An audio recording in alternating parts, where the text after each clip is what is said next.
능력이 임하시기를 주님의 이름으로 축원합니다.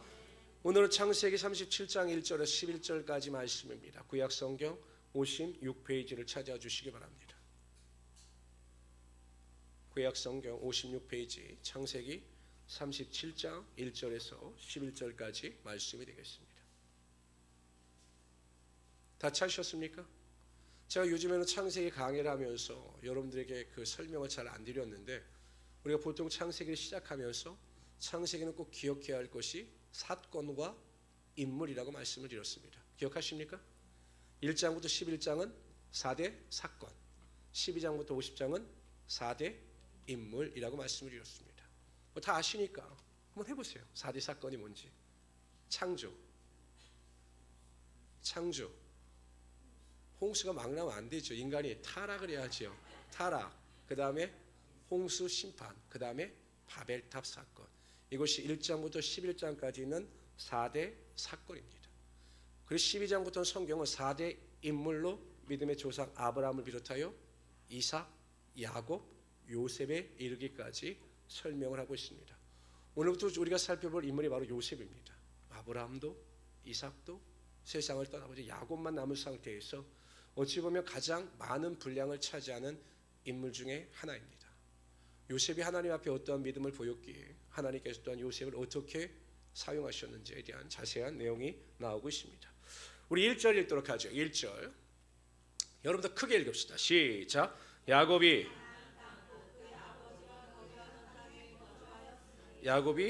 아버지의 우거하던 땅에 거하였다. 여기 어디냐면 헤브론입니다. 헤브론입니다. 헤브론. 여러분, 헤브론은 가나안 땅 중에 은혜의 땅입니다. 근데 여기서 굳이 야곱이 헤브론 땅에 거한 이유를 밝히는 목적이 있어요. 그 이유는 무엇이냐? 우리가 36장에선 에돔에 대해서 살펴봤죠. 에서는 헤브론 땅에서 점점 멀어져서 어디까지 갔습니까? 세일산까지 갔어요. 세일산. 그러니까 은혜의 땅에서 점점 멀어진 것이 바로 누굽니까? 에서입니다. 그러니까 그와는 반대로 야곱은 하나님의 은혜로부터 멀어진 것이 아니라 하나님의 은혜의 자리로 회복되어 다시 나왔음을 강조하기 위해서 이 야곱이 헤브론 땅에 거하고 있는 것을 기록하고 있는 것입니다. 하나님께서 약속하신 땅은 가나안 땅입니다. 아브라함에게 약속하신 땅은 가나안 땅입니다.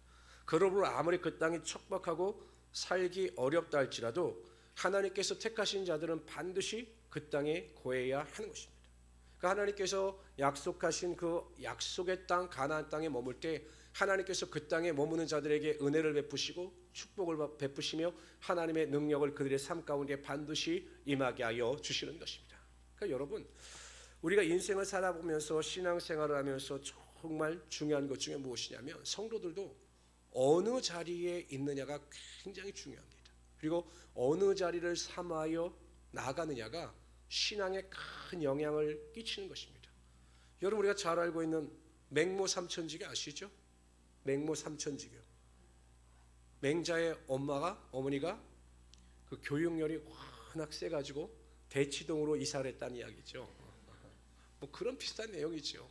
처음에는 장례, 그러니까 장례가 많은 그쪽 묘지 가까이 살았더니 맹자가 매일 장례 흉내만 내는 겁니다. 아이고 맨날 이 흉내만 내는 거예요. 왜냐하면 그 묘지에서 장사 지내는 사람들, 죽음 앞에서 슬퍼하는 사람들을 봤기 때문에 맹자가 매일 그러고 다니는 거예요. 아이고 이러고 돌아다니는 겁니다.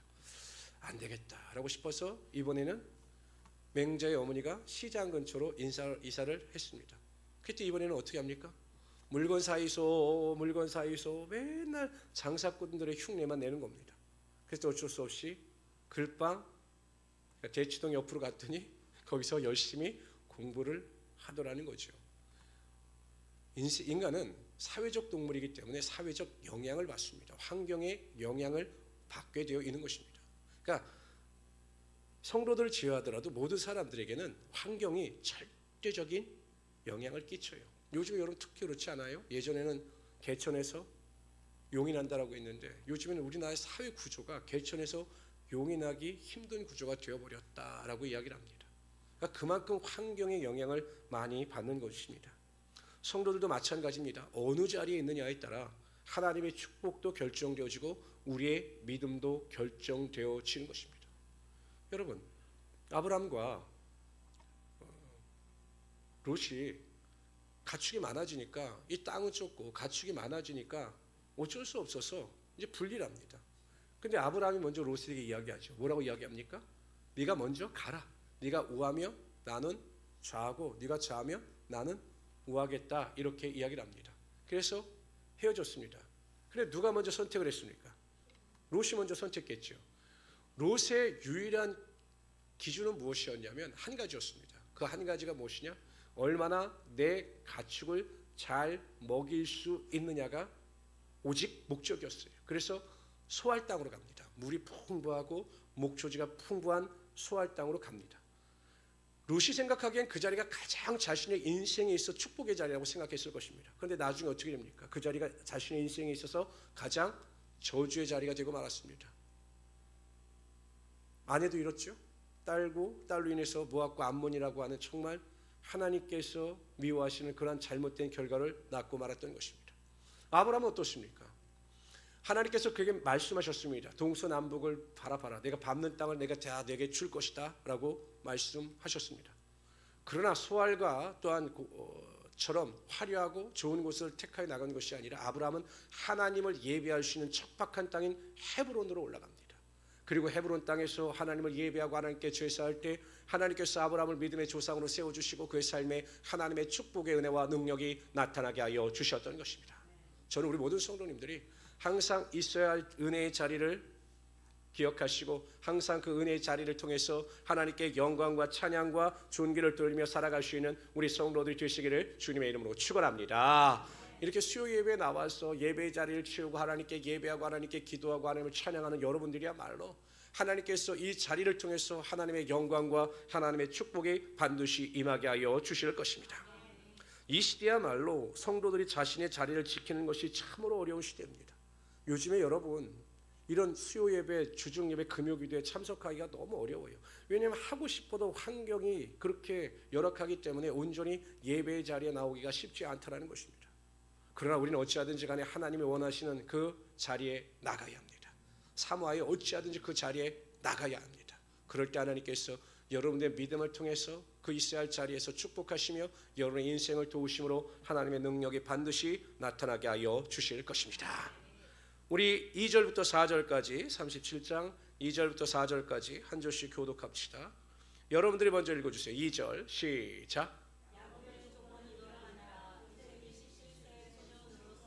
그의 형들과 함께 양을 칠 때 그의 아버지의 아내들 비라와 실바의 그가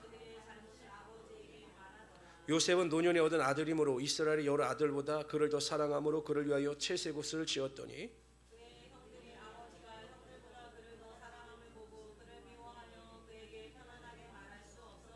이제 요셉이 본격적으로 나오기 시작합니다. 가장 귀한 인물 중에 하나 요셉이 등장을 하죠. 근데 오늘 본문에 보면 요셉은 등장과 함께 미움의 대상이 됩니다.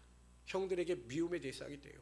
그러니까 어찌 보면 참 평범한 인생이 아니라 하나님께 택함받고 하나님께 사랑받는 존재였고 아버지에게 사랑받는 존재였는데도 그가 미움의 대상이 됩니다. 그가 미움의 대상이 될 수밖에 없었던 첫 번째 이유는 형들의 과실을 구하였기 때문입니다. 아버지한테. 쉽게 말하면 뭡니까? 고자질하는 거예요. 고자질. 여러분 어떻습니까? 고자질하는 사람 좋습니까? 미워요? 고자질하는 사람 미워요? 여러분들은 고자질 안 하십니까? 하나님 앞에 고자질 안 하십니까? 고자질 안 해요. 그런데 제가 보기엔 요셉은 단지 형들이 미워서 고자질을 한 것은 아닐 거예요. 왜냐하면 요셉은 굉장히 성실한 사람이었기 때문에 또 어찌하든지 믿음이 있는 사람이었기 때문에 형들이 그 자신의 임무를 성실하게 이행하지 아니하니까 불성실하고 나태하니까 아버지에게 그 사실을 알린 것으로 보입니다. 요셉은 그런 사람입니다. 어찌하든지 거룩하게 살고 성실하게 살고자 하는 사람이었기 때문에 형들의 행동이나 형들의 태도가 전혀 마음에 들지 않았습니다. 그래서 그것을 아는 겁니다. 한번 여쭤봅시다. 잘한 걸까요? 못한 걸까요? 여러분들이 생각하기에 잘한 걸까요? 못한 걸까요? 정답은 없어요. 여러분 요셉이 잘했어요? 못했어요? 잘했어요? 잘했어요. 여러분들도 성도들이 잘못하면 저한테 다 잃을 거예요. 어? 아 목사님 뭐 권사님 김집사님 뭐 이래요. 다 고자질 하실 거예요. 요셉의 성격상 그렇게 할 수도 있습니다. 그러나 우리가 믿음의 관점에서 보면 그것은 결코 올바른 태도는 아닌 거예요. 왜 그러냐면 우리가 이제 신약 성경에 넘어와서 우리 갈라디아서에 보면 이런 말씀이 나옵니다. 다 같이 읽어봅시다. 시작. 형제들아 사람이 만일 무슨 범죄한 일이 드러나거든 신령한 너희는 온유한 심령으로 그러한 자를 바로 잡고, 그러니까 누가 실수하거나 잘못한 일을 바라보게 되면 우리가 그 사람을 비난하고 정죄하는 마음을 가지고 상대하는 것이 아니라 온유한 마음을 가져야 하는 것입니다. 온유한 마음을 첫째 가져야 하는 것입니다. 그리고 나서 시작. 너 자신을 살펴보아 너도 시험을 받을까 두려워하라. 너희가 짐을 서로 지라. 그리하면 여러분 다른 사람의 잘못함을 봤을 때 누구를 보라고요? 나를 보라는 겁니다. 나는 정말 잘못이 없는가? 정말 내 눈에 들보가 있지 않은가를 내 자신을 먼저 돌이켜 보라는 것입니다. 여러분 예수님께서 가늠하다 현장에서 잡힌 여인을 향해서 사람들 향해서 뭐라고 말씀하십니까? 너희들 중에 죄 없는 자가 먼저 이 여인을 돌로 치라 말씀하셨습니다. 그때 사람들이 한 사람씩 두 사람씩 그 자리를 떠나갑니다. 왜? 자신들의 신앙적 양심에 꺼리낌이 있었기 때문에. 근데 어떤 분은 그렇게 이야기해요. 요즘에 그 가늠하는 현장에서 걸린 가늠하는 여자를 성도들 앞에 내려놓고 예수님께서 죄 없는 자들이 먼저 돌로 치라면 엄청 돌로 쳤을 거라고, 자신들의 죄를 깨닫지 못하고 뭐 그런 말씀도 하시는데, 그러니까 자신을 돌아볼 수 있는 은혜가 먼저 있어야 한다는 것입니다. 근데 여러분 중요한 게 있어요. 나를 돌아봤죠? 다른 사람의 실수나 연약함을 내가 보고서 나를 돌아봤죠? 그리고 나서 중요한 것이 서로 짐을 지라는 겁니다. 그 사람을 비난하고 그 사람을 정죄하지 말고 그 사람과 함께 짐을 지라는 겁니다. 짐을 진다는 의미는 무엇이냐? 그 사람을 위하여 함께 기도하고 그 사람을 위하여 중보 기도를 하며 나아갈 수 있어야 한다는 것입니다. 그럴 때 하나님께서 그들의 행동과 결단을 통해서 우리들의 삶에 하나님의 큰 축복의 능력이 임하게 하여 주시는 거죠. 가끔 저는 성도들에게 저에게 상담을 합니다. 목사님, 제가 어떤 분 때문에 참 이런 면이 있어서 굉장히 힘이 듭니다. 어떻게 해야 할까요? 라고 저에게 상담을 합니다. 그럼 위로해 드리죠. 아유, 제가 들어도 참 힘이 듭니다. 그분이 이렇게 당한 처지를 보면 참 힘이 들어요. 그분으로 인해서 참 고통 가운데 있겠다라고 하는 생각이 듭니다. 그래서 제가 위로를 해드립니다. 아이고 잘 참으셨습니다. 그러면서 제가 이런 말을 꼭 해드립니다. 권사님, 집사님, 안수 집사님, 하나님께서 우리 집사님이나 안수 집사님으로 하여금 그분의 허물을 보게 하신 이유는 그분의 허물을 위해서 우리 권사님, 장로님, 안수 집사님에게 기도하라고 하는 사인을 보내신 겁니다. 쉽지는 않겠지만 어찌하든지 그분을 위하여 기도할 때 그분이 축복받을 만한 그릇이 되면 그분이 복을 받고 돌이킬 것이고, 아니면 그 기도하는 축복이 우리 권사님, 장로님, 집사님에게 돌아가실 테니까 그렇게 기도해 주시기를 바랍니다 라고 권면을 합니다. 이것이 성숙한 성도의 모습인 것입니다. 저는 우리 모든 성도님들이 다른 분들의 결점, 다른 사람의 약점, 다른 사람의 허물을 발견하실 때마다 세상 사람들처럼 득달같이 정죄하고 비판하는 것이 아니라 항상 그리스도의 마음을 가지고 그 허물과 모든 약함을 덮어주시고 그를 위해서 더 기도하심으로 하나님께 인정받고 칭찬받을 수 있는 하나님의 귀한 성도들이 되시기를 주님의 이름으로 축원합니다. 근데 제가 보기 형들의 태도도 문제가 있어요.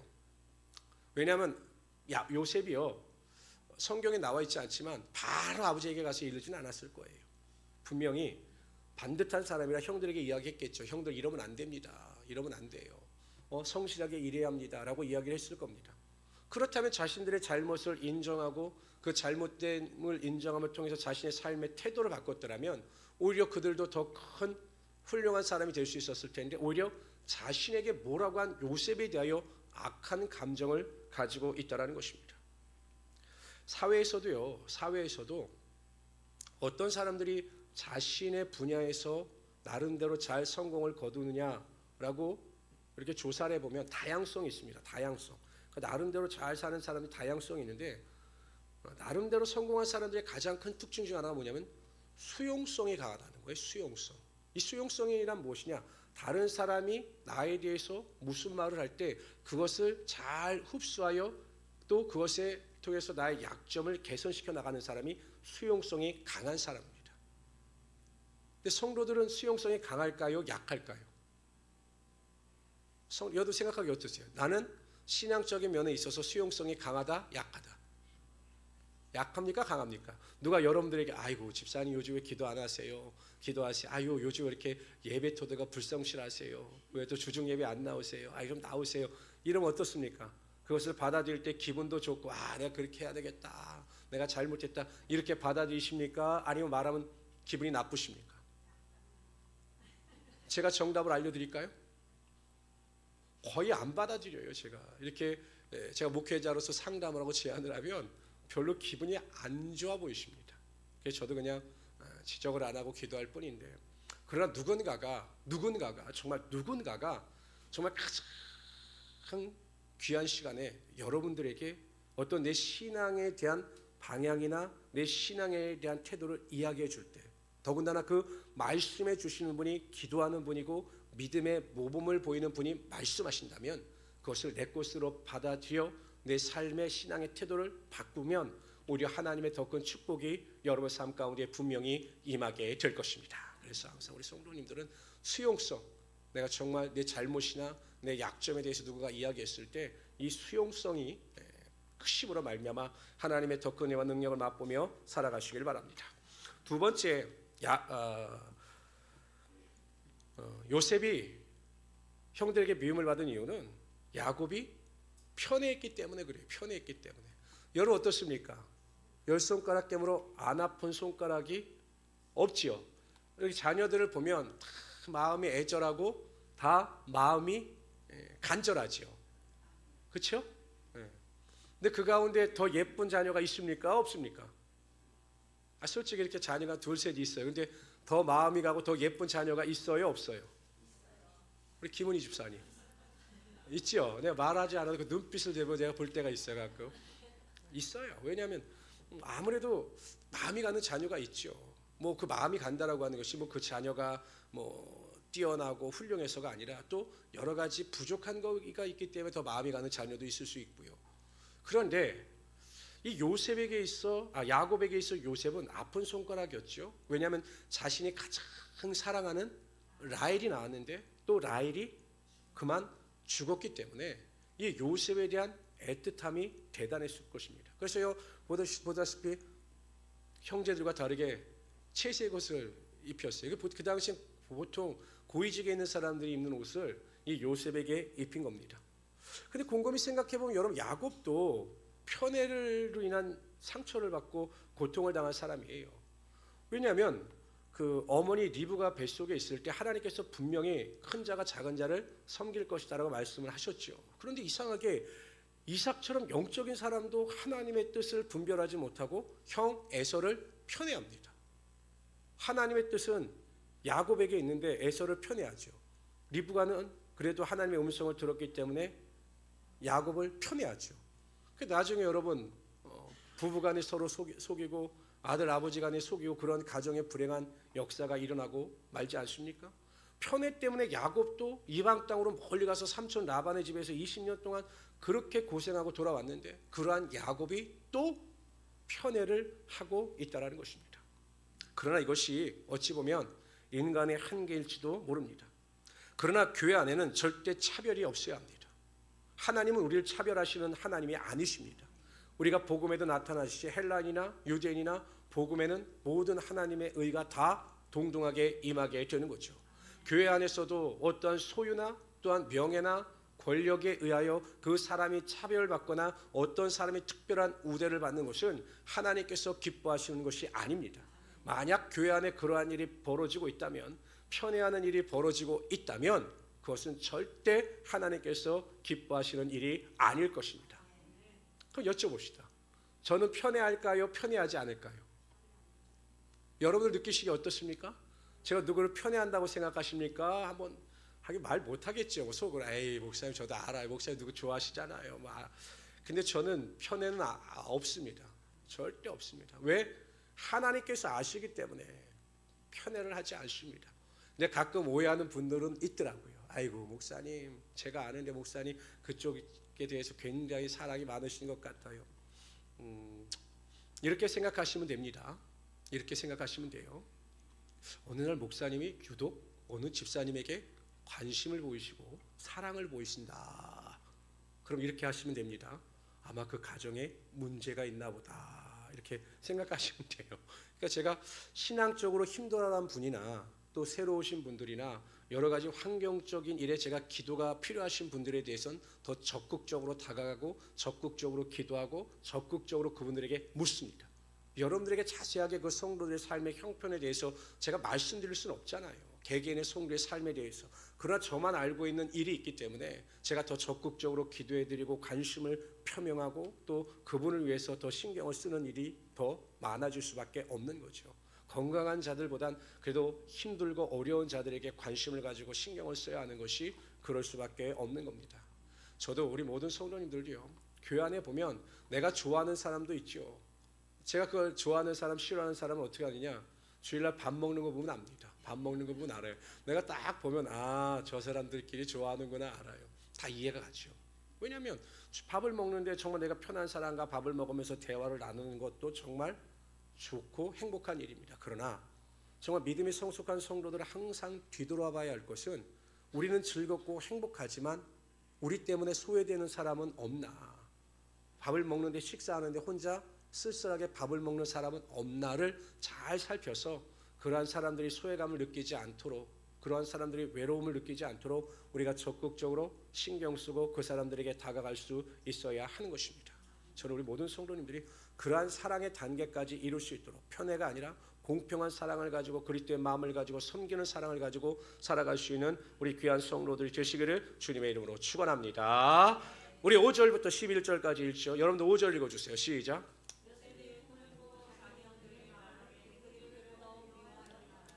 요셉이 그들에게 이르되 청하건대 내가 꾼 꿈을 들으시오.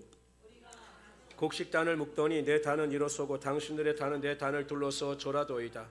그의 형들이 그에게 이르되 내가 참으로 우리의 왕이 되겠느냐 참으로 우리를 다스리게 하겠느냐 하고 그의 꿈과 그의 말로 말미암아 그를 더욱 미워하더니 요셉이 다시 꿈을 꾸고 그의 형들에게 말하여 이르되 달과 11별이 내게 절하도이다 하니라. 그가 그의 꿈을 아버지와 형들에게 말하매 아버지가 그를 꾸짖고 그에게 이르되 네가 꾼 꿈이 무엇이냐 나와 네 어머니와 네 형들이 참으로 가서 땅에 엎드려 내게 절하겠느냐.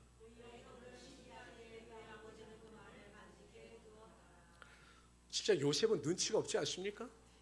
아니 형들의 단이 내 단에 절하고 해와 달과 11별이 나에게 절하도이다. 이 말을 하면 싫어할 것이 분명한데 이렇게 말을 합니다. 그럼 요셉이 눈치 없는 사람일까요? 요셉이 눈치 없는 사람일까요? 눈치 없는 사람 아닙니다. 여러분 보디발의 집에서 그 왕의 신하들이 갇히는 그 감옥에서 일하는 거 보면 눈치 없는 사람이 절대 아니에요. 그런데 왜 요셉이 형들에게 또한 아버지에게 핀잔을 듣고 또한 싫어함을 알면서도 굳이 이렇게 말을 했느냐라는 것입니다. 아마 하나님께서 그렇게 시킨 것으로 보여요. 여러분 하나님께서 우리에게 꿈과 비전을 주실 때 우리 마음속에 그 꿈과 비전으로 인한 확신이 입술로 선포되지 않고는 견딜 수 없는 상황이 나타나게 되는 겁니다. 꿈을 주셨는데 너무 강렬합니다. 내가 말하지 않고는 견딜 수가 없는 것입니다. 때로는 하나님은 잠잠케 하시지만 때로는 하나님은 선포케 하심으로 말미암아 그 선포함이 우리의 삶의 능력으로 반드시 임하게 하여 주시는 거죠. 그러니까 여러분들도 믿음이 있습니다. 믿음이 있어요. 내 마음속에 살아 움직이는 믿음이 있습니다. 그러니 자꾸 입술로 선포하는 훈련과 연습을 해야 하는 것입니다. 많은 사람들에게 선포하고 많은 사람들에게 공포하는 것이 쑥스럽다면 혼자 있을 때 내가 기도하고 구한 것 하나님께 받은 은혜를 선포하는 것도 굉장히 중요한 것입니다. 하나님께서 나에게 장막을 주셨다. 나에게 기도한 대로 가정의 축복을 허락하여 주셨다. 나의 삶의 모든 얽히고 설킨 문제를 해결하여 주셨다라고 하는 것을 끊임없이 입술로 고백하고 선포할 때 하나님께서 그 믿음의 선포대로 되는 역사가 나타나게 하여 주시는 거죠. 그러니까 요셉도 그런 확신을 가지고 선포한 것입니다. 기드온이 미디안과의 전쟁에 임할 때 하나님께서 끊임없이 표적을 보여주셔도 마음에 안심이 되지 않는 겁니다. 그저 하나님께서 마지막 표적을 보여주십니다. 내가 원하는 사람과 함께 미디안 진영으로 내려가라. 내가 너로 듣게 할 것이다 라고 말씀하셔요. 그래서 기드온이 브라를 데리고 미디안 진영으로 내려갑니다. 이렇게 가만히 있는데 그 미디안 군사 두 사람이 이야기하는 것입니다. 한 사람이 이야기합니다. 내가 어저께 꿈을 꿨는데 보리떡 하나가 내려와서 우리의 장막을 쳐서 무너뜨리더라. 이 꿈이 무엇일까? 그랬더니 옆에 있는 그 미디안 군사 다른 사람이 해석을 합니다. 어떻게 그렇게 해석을 잘하는지 몰라요. 야, 그 보리떡은 우리가 생각하기엔 아마 기드온 같다. 기드온이 우리를 다 멸하고 우리가 그 앞에 무릎을 꿇을 것 같다라고 하는 말을 합니다. 이 말을 하나님의 음성으로 듣고 기드온은 브라와 함께 올라와 이스라엘 백성들을 향하여 선포합니다. 자신의 믿음, 하나님께서 주신 믿음을 선포합니다. 이렇게 선포합니다. 일어나라, 여호와께서 미디안과 그 모든 진영을 너희 손에 넘겨주셨느니라. 그럴 때 여러분, 그 기드온의 믿음대로 미디안이 완전히 그에게 정복되어지는 하나님의 축복의 능력이 임하게 하여 주신 것입니다. 우리가 마음으로 믿는 것 중요합니다. 그러나 나의 믿음이 입술로 선포되어질 때 그 선포되어지는 말을 통해서 하나님의 더 큰 역사와 능력이 나타나게 되는 것입니다. 저는 모든 성도님들은 입술의 선포, 고백을 통해서 항상 축복을 누리며 살아갈 수 있기를 주님의 이름으로 축원합니다. 근데 한편 여러분, 형들의 반응과 야곱의 반응은 달랐어요. 형들은 그냥 뭐라고 이야기했냐면 요셉에게 저 제정신이 아니야. 저 말도 안 되는 소리 하고 있어. 그런데 야곱은 오늘 본문에 보면 그 말을 간직해 두었더라. 이렇게 기록하고 있습니다. 야곱이 이 요셉의 꿈에 대한 이야기를 마음에 간직하고 무시하지 않은 이유가 있죠. 왜? 야곱도 그러한 하나님을 경험했기 때문입니다. 여러분, 도망자로서 삼촌의 집에 떠나갈 때 루스라는 곳에 이르러 돌을 쌓아놓고 그 돌 베개를 만들어 거기서 잠이 들었습니다. 그때 하나님께서 사닥다리 환상을 통해서 꿈 가운데 야곱에게 나타나셔서 축복하시죠. 내가 너와 함께 할 것이고 너를 이 땅으로 다시 돌아오게 할 것이다 라고 그에게 알려주셨습니다. 그래서 야곱이 꿈에서 깹니다. 그리고 이야기합니다. 하나님께서 여기까지 함께 하셨거늘 내가 그것을 알지 못하였도다 라고 이야기합니다. 그러한 신령한 은혜와 능력에 대한 체험이 있었기 때문에 이 요셉의 꿈에 대해서도 인간적이고 세속적인 꿈으로 치부한 것이 아니라 분명한 하나님의 뜻이 있을지도 모른다라고 그 마음속에 간직해 두었던 것입니다. 성도 여러분, 우리는 보이지 않는 영적 세계를 믿으면서 살아가는 성도인 것입니다. 우리가 보통 육신의 눈으로 세상을 바라보게 되죠. 느껴지게 되고 보여지게 되고 들려지게 되는 것만을 인정하고 살아갑니다. 그러나 우리가 믿는 믿음은 보이지 않는 4차원의 세계를 믿으면서 살아가게 되는 거죠. 그러니까 여러분, 영적인 것은 영적으로만 분별될 수가 있는 것입니다. 세상 사람들은 보이지 않는 하나님을 믿지 않지만 우리는 보이지 않는 하나님이 여전히 살아계심을 믿고 신뢰하면서 살아가게 되는 것입니다. 어떻게 가능한 것인가? 우리가 영적인 존재가 되었기 때문입니다. 고린도전서 2장 9절 10절에 보면 기록된 바 하나님이 자기를 사랑하는 자들을 위하여 예비하신 모든 것은 눈으로 보지 못하고 귀로 듣지 못하고 사람의 마음으로 생각하지도 못하였다함과 같으니라. 오직 하나님이 성령으로 이것을 우리에게 보이셨으니 성령은 모든 것 곧 하나님의 깊은 것까지도 통달하시느니라. 하나님은 우리를 위하여 끊임없이 좋은 것을 예비하시고 우리의 삶에 끊임없이 좋은 것을 허락하여 주시는 하나님이십니다. 그런데 우리가 신령한 믿음의 눈, 성령의 눈이 없기 때문에 그것을 인식하지 못하고 그것을 깨닫지 못하고 그것으로 인하여 하나님께 감사하지 못하는 것입니다. 성도 여러분, 항상 성령 충만하여 신령한 믿음의 눈을 가지고 신령한 것을 분별하여 하나님께 영광을 돌리며 살아갈 수 있는 우리 성도들이 되시기를 바랍니다. 세상 사람들은 현상을 보고 말하고 현상을 보고 자신의 삶을 인도해 나가지만 우리는 하나님이 주시는 꿈과 비전을 가지고 살아가게 되는 것입니다. 보이는 것이 전부가 아니라 보이지 않는 것을 보면서 믿음 안에서 결단하며 살아가는 것이 믿는 성도들의 특권인 것입니다. 저는 우리 모든 성도님들이 이러한 믿음을 가지고 신령한 은혜 가운데 신령한 것을 바라보면서 신령한 것을 체험하면서 세상에 줄 수 없는 행복을 누리며 살아갈 수 있는 하나님의 귀한 성도들이 되시기를 주님의 이름으로 축원합니다. 기도합시다. 주시 하나님, 정말로 감사합니다. 오늘도 하나님께서 우리를 사랑하시고 귀한 은혜와 능력 가운데 붙잡아 주심을 정말로 감사합니다. 하나님, 하나님의 은혜가 아니면 우리가 결코 이 세상을 살아갈 수가 없습니다. 한순간순간마다 하나님의 은혜와 능력이 필요합니다. 하나님의 도우심이 필요합니다. 하나님의 축복이 필요합니다. 우리가 성령 충만하여 신령한 사람이 되게 하여 주셔서 하나님 육신의 눈으로는 보지 않지만 영의 눈으로 하나님의 손길과 인도하심을 바라보게 하여 주시옵소서. 은혜 위에 은혜가 임하게 하여 주시옵소서. 능력이 임하게 하여 주시옵소서. 감사하며 예수님의 이름으로 기도드리옵나이다. 아멘. 우리 오늘 찬양